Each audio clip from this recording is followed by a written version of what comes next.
I still remember the sound of the lock turning behind me on Christmas Eve. It was sharp and final, like a door closing inside my chest. The air burned my lungs, and the cold wrapped around me without mercy. I stood there in thin clothes, staring at our front door, wondering how a father could choose silence over love.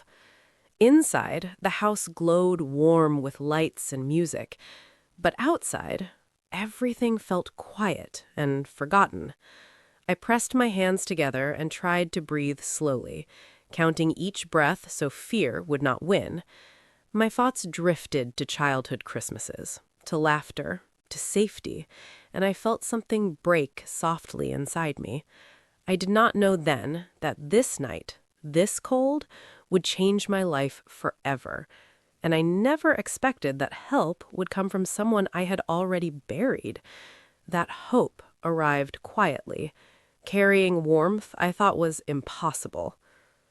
I grew up in a quiet house where emotions were rarely spoken out loud. My father believed love was shown through rules and discipline, not words or hugs. He worked long hours and carried his stress home like a heavy coat he never took off. My mother passed away when I was young, so it was just the two of us most of the time, learning how to live around each other instead of with each other. My grandmother was different. She lived far away, but her presence filled my life. She used to call me every Sunday, her voice soft and steady, always asking if I had eaten well or slept enough. She never raised her voice. She listened. When I was with her, I felt seen. She had built her success quietly over many years, but she never spoke about money. To her, wealth meant peace, kindness, and having time for people you love. When she died, something changed in our family. The house felt colder, even in summer. My father became more distant and more strict. Christmas used to be the one night we tried to feel like a family again. We cooked together in silence, ate together politely, and avoided anything that felt too honest. I kept hoping that one day things would feel warm again. That year, Christmas Eve felt heavier than usual. Snow pressed against the windows, and the sky turned dark early. I spent the day helping around the house, trying not to say the wrong thing. My father moved through the rooms like a stranger, his face tight, his answer short. I could feel tension in the air, like something waiting to fall. I kept thinking about my grandmother. It was the first Christmas without her, and the silence she left behind felt louder than any argument. I remembered how she used to light candles and tell me stories about her childhood, about surviving hard winters and harder people. She always said kindness was a choice, even when it was difficult. Dinner was quiet. Forks touched plates, but no one spoke. I wanted to say something comforting, something small, but the words stayed stuck in my throat. Afterward, I went to my room to wrap a small gift I had bought for my father. It wasn't expensive, just something to show I cared. When I came back, he looked at me differently. Tired. Angry. Hurt? I didn't know which. One simple misunderstanding turned into cold words, then silence. I did not know then that this was the moment everything would begin to break. I only knew that love felt very far away that night. The misunderstanding started with something small. It always does. I placed the wrapped gift on the table and said softly, "I got this for you." My father looked at it, then at me, and sighed. He said it was a waste of money and that I should have saved instead of buying useless things. His words were calm, but they landed heavy. I felt my chest tighten, but I nodded and said nothing. Inside, I was tired of trying to do the right thing, tired of guessing what would upset him. I went to the kitchen to make tea, hoping the moment would pass. The kettle whistled, loud in the silence. When I turned around, he was standing there. His face was serious, his eyes sharp. He asked why I had been distant lately. I didn't know how to answer without sounding ungrateful. I said, "I miss Grandma." That was enough to change the air. His jaw tightened. He told me not to bring her up, not tonight. He said she had spoiled me and filled my head with ideas about softness and feelings. I felt a quiet sadness rise in me. I tried to explain that she made me feel safe and that she taught me how to be kind, but he shook his head as if my words were noise. The argument never became loud. There was no shouting, just cold sentences placed carefully, like walls going up between us. He said I was weak. I said nothing, but inside I felt small. The house felt tighter, like it was shrinking around us. I looked at the clock and realized it was late.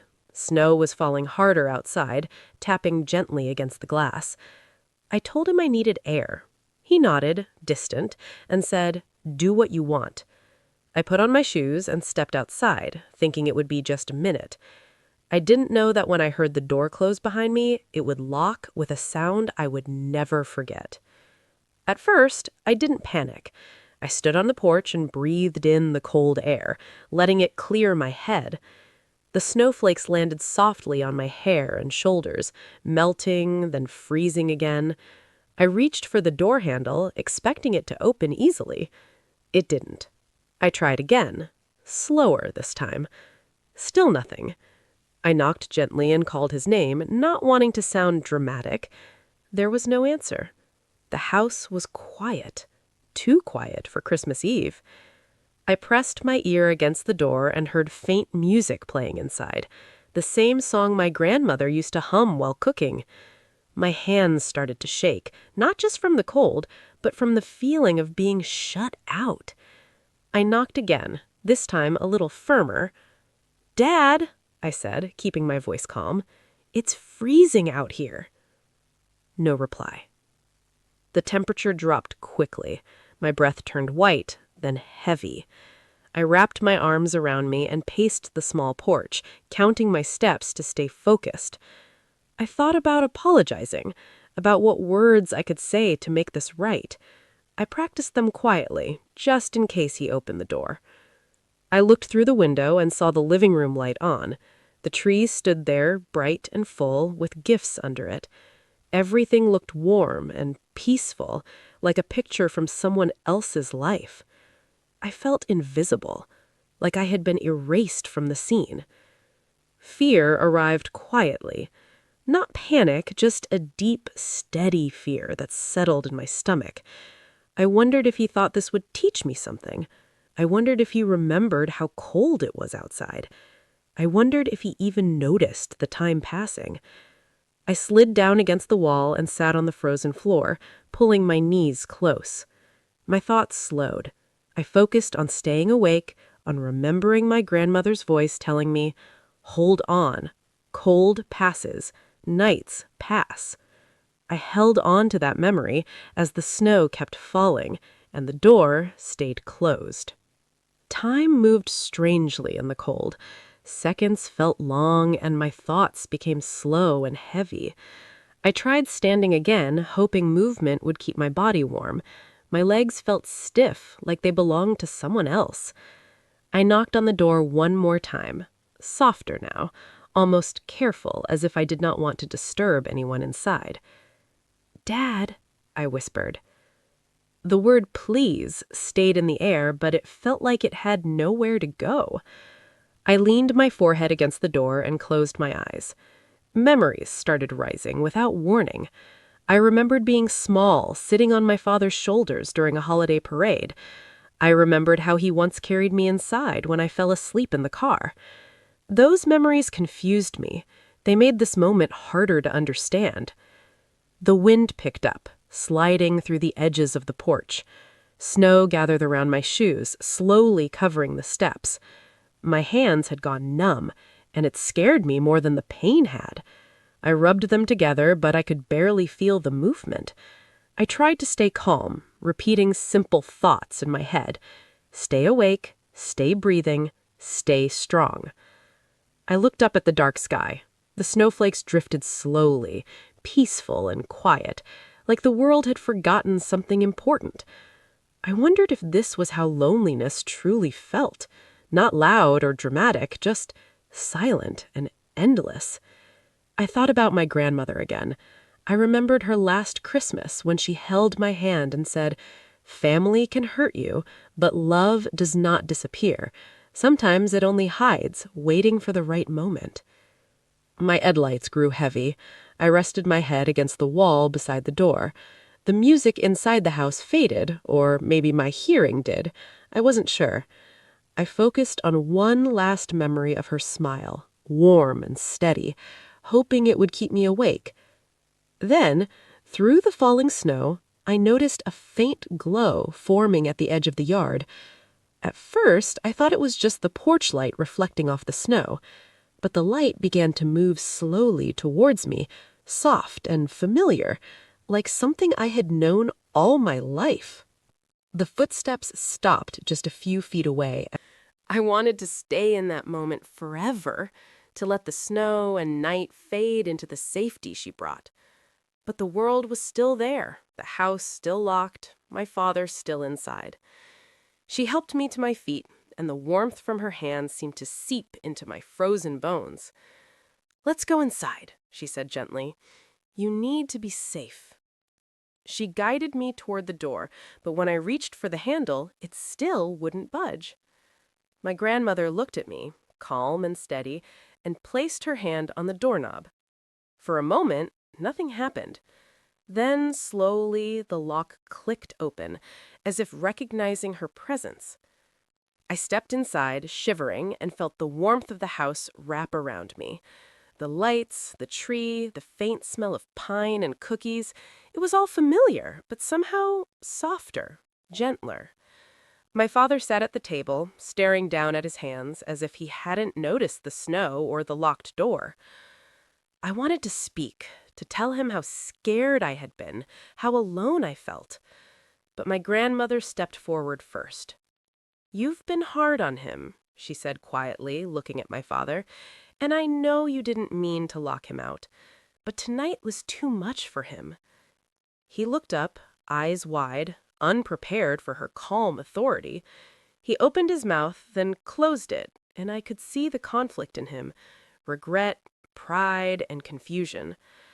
I realized then that all the tension, all the arguments, was a weight neither of us could carry alone. My grandmother's presence somehow made it possible to share that weight without saying much. She took my hand and led me to a chair by the fireplace.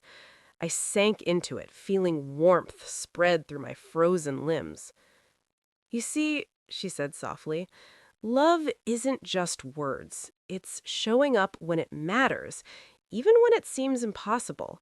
And sometimes it takes a little miracle to remind people."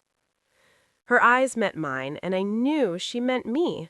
I felt a mix of relief, disbelief, and gratitude I couldn't fully express. The snow outside seemed less harsh, the cold less biting, as if her presence had changed everything.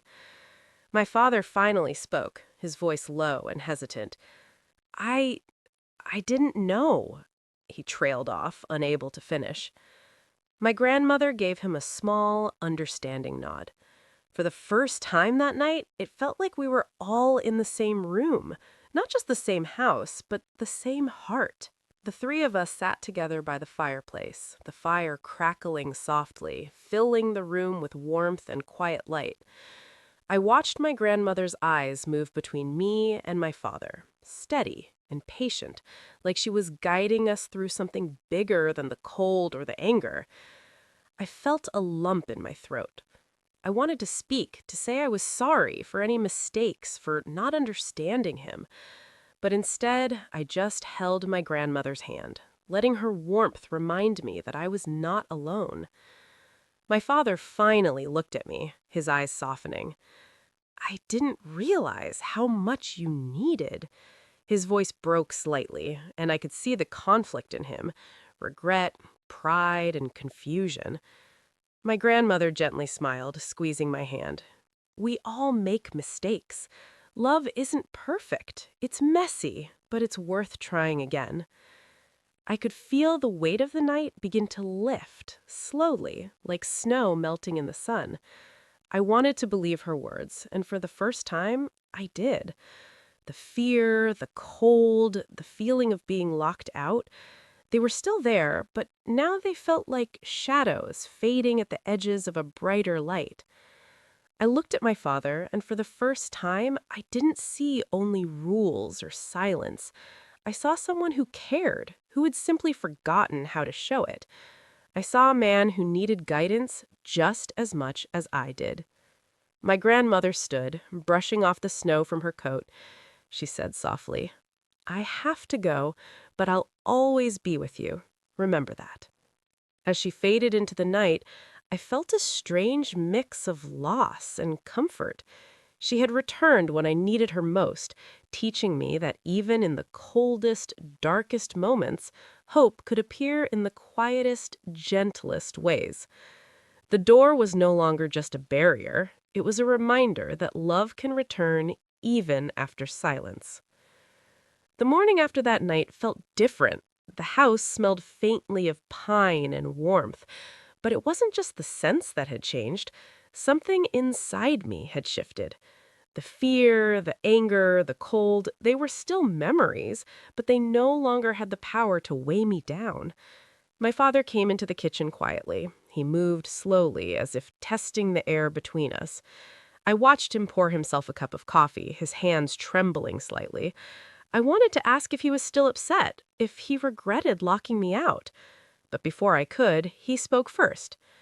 I didn't realize how much you were hurting," he said low, careful. "I thought I was being strict, helping you learn. I see now I missed it. I missed you." I nodded slowly, not trusting my voice yet. Tears pricked my eyes, but they felt lighter than the night before. It was a relief to hear him say it, to feel that acknowledgment. It wasn't perfect, but it was enough to begin. We moved through the day quietly, doing small things like making breakfast, shoveling the snow from the porch, and putting ornaments back in their places. Each task felt less like a chore and more like a way to reconnect. Every glance, every small smile felt like a bridge forming over the distance that had grown between us. I thought about my grandmother and how she always said that love is often shown in small, consistent ways rather than big gestures. That night, I realized she was right. Being there for each other, even after mistakes, was more important than never having mistakes at all. By evening, we sat by the tree together. My father and I didn't speak much, but our silence was softer now. It wasn't heavy or tense. It was shared and comfortable, like two people who had survived a storm and now were learning to breathe together again. The days that followed felt quieter, gentler, like the house itself had exhaled after holding its breath for so long. I noticed little things I had taken for granted, the way sunlight fell through the kitchen window, the faint smell of my father's aftershave, and the sound of snow crunching under boots outside. Each small detail reminded me that life continued even after fear and cold had gripped me. My father started speaking more slowly at first, sharing small thoughts about his day, his worries, and the memories of my mother. I listened, realizing that he had carried his own pain quietly, the way I had carried mine. We were both learning to open up, bit by bit. One afternoon, I found myself sitting at the table, writing a letter to my grandmother, even though she wasn't there in body. I told her everything.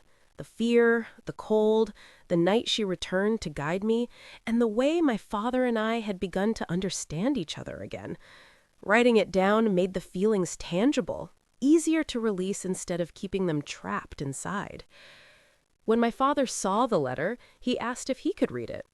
I hesitated, then nodded. He read slowly, pausing at some lines, his eyes softening as he understood the depth of that night. When he finished, he said, "I didn't know. I never realized how much you were hurting. I will try to do better." It wasn't a perfect resolution, but it was a beginning. We spent that evening baking cookies together, laughing softly when one tray burned, and teasing each other quietly. It felt like a small miracle, but it was real. I realized that forgiveness, for both him and myself, wasn't about forgetting what happened. It was about recognizing our shared humanity. the mistakes, the regrets, and choosing to move forward. That choice, I knew, was more powerful than any harsh words or frozen door ever could be. By the time Christmas passed, the house felt lighter. My father and I still had moments of silence, but they were no longer heavy or tense. Instead, they were spaces where we could simply be together, without fear or misunderstanding. The warmth of that night, the night my grandmother appeared, lingered in our hearts, like a gentle reminder that even the coldest moments could end. I found myself smiling more freely, noticing my father's efforts to connect. He asked about my day, listened when I spoke, and even shared small stories about my mother. These moments, quiet as they were, felt like threads weaving us back together. I understood, finally, that love didn't always shout. Sometimes it whispered, persisted quietly, and showed up when it mattered most. I kept the memory of my grandmother close, carrying her words and presence in my mind. She had reminded me that family could heal, even when it seemed impossible. That night outside, the snow, the cold, the fear, it had all led me to see how fragile and precious love really was. When I look back now, I realize that the night I thought was the worst of my life became a turning point. I learned that even in the harshest circumstances, hope can appear. I learned that forgiveness is not just about others, but about freeing yourself. And I learned that sometimes the people we love need guidance as much as we do. The house was no longer just walls and furniture. It was a home filled with understanding, patience, and quiet connection. And as I drifted off to sleep that night, I felt a warmth I hadn't felt in years, knowing that love, even after hurt, could always find its way back. Looking back on that Christmas Eve, I realize how fragile life can feel in a single moment. The cold, the locked door, the fear. I remember every detail. But I also remember what came after. My grandmother's unexpected presence reminded me that hope can appear in the most impossible places, even when everything seemed lost. The experience changed the way I see my father, and even myself. I understand now that mistakes don't erase love. They don't mean that the bond is broken beyond repair. What matters is showing up again and again, even when it's hard. That night, I learned the value of patience, both for others and for myself. I also realized how important it is to hold on to memories of those who guide us, even after they are gone. My grandmother had been gone from this world, but her wisdom and love never left. She showed me that guidance can come when you need it most, sometimes in ways you cannot predict. The warmth that returned to our home was not sudden or dramatic. It grew slowly, quietly, through small actions and understanding glances. I learned to notice those moments, to value them, and to let them remind me that love, even when tested, can endure. By the end, that night and its aftermath became more than a memory of fear or cold. It became a lesson I carry with me every day. I learned that family is not perfect, but it is always worth the effort. Misunderstandings, mistakes, and silence can all exist alongside love, and love can still return even after the harshest moments. I also understood the quiet strength of presence. My grandmother didn't lecture, argue, or demand. She simply appeared when I needed her, showing me that support sometimes comes in silence, in steady guidance, and in being there without conditions. That is a kind of love that teaches without words and heals without force. Now, when I think about that Christmas Eve, I feel gratitude rather than fear. I feel the warmth of forgiveness, the power of patience, and the quiet resilience that love can inspire. I see my father in a new light, not just as a figure of authority, but as someone learning alongside me, someone capable of change. And most importantly, I know that hope can arrive in unexpected ways. Even in the coldest night, even in the loneliest moment, there is always the possibility of warmth, connection, and understanding. That lesson stays with me, soft and steady, reminding me to show up for others, to forgive, and to trust that love can always find its way back. If this story touched your heart, take a moment to reach out to someone you love today. Sometimes a kind word, a shared memory, or simply being present can make all the difference. And if you want more stories that remind us of hope, forgiveness, and the quiet power of love, subscribe to our channel and join us as we explore the moments that change lives. Don't forget to share the story with someone who might need a little warmth in their day. It could be the reminder they've been waiting for.